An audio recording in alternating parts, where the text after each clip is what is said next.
This is kind of a neat piece of driftwood. Inside a small Winthrop workshop, we meet Richard Honan, a sign maker by trade, a driftwood connoisseur by craft. I actually treasure my driftwood so much that I keep my good stuff locked up in my garage.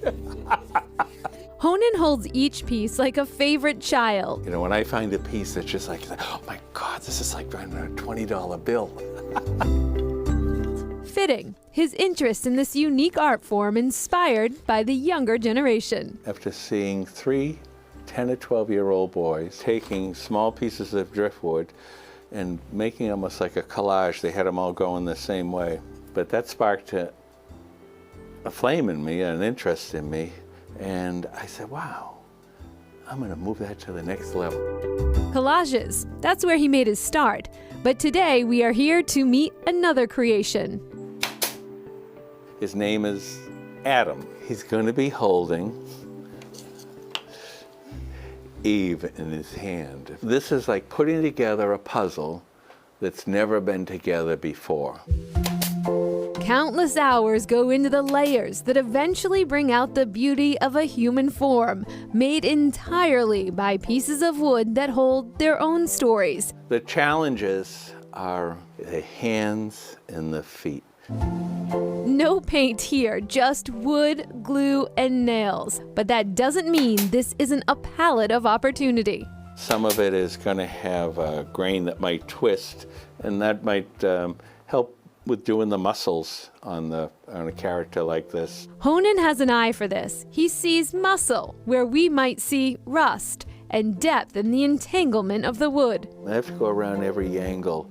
As for Adam's destination, he is part of a summer series art display at Rocky Neck Gallery 53 in Gloucester, and he has company, all things robots made from recycled materials.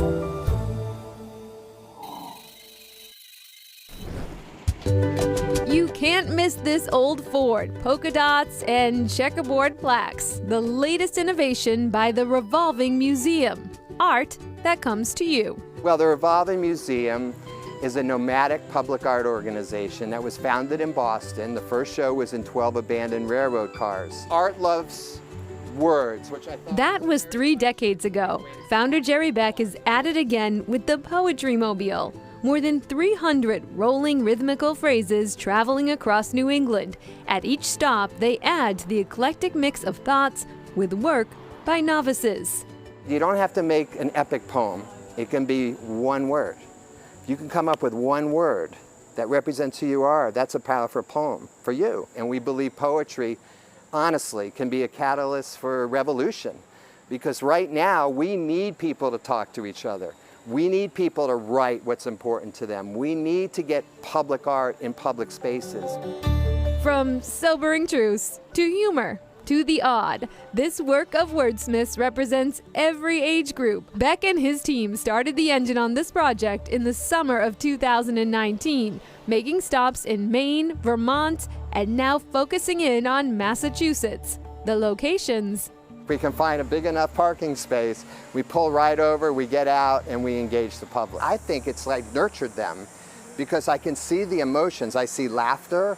I saw someone crying. I saw someone getting angry. So the full range of catharsis. Poet or not, the mission of this project is to bring the gift of thought into the heart of a community. I want people to be inspired. I want people to be curious. I absolutely believe that art and poetry and creativity can change the world. And Poetry Mobile rolling through the state through November. And if you see it, add a poem. That is Chronicle 4 tonight. Thanks for joining us. I'm Shayna Seymour. And I'm Anthony Everett. Have a great evening, a great weekend. Hope to see you back here again on Monday night. And go Pats.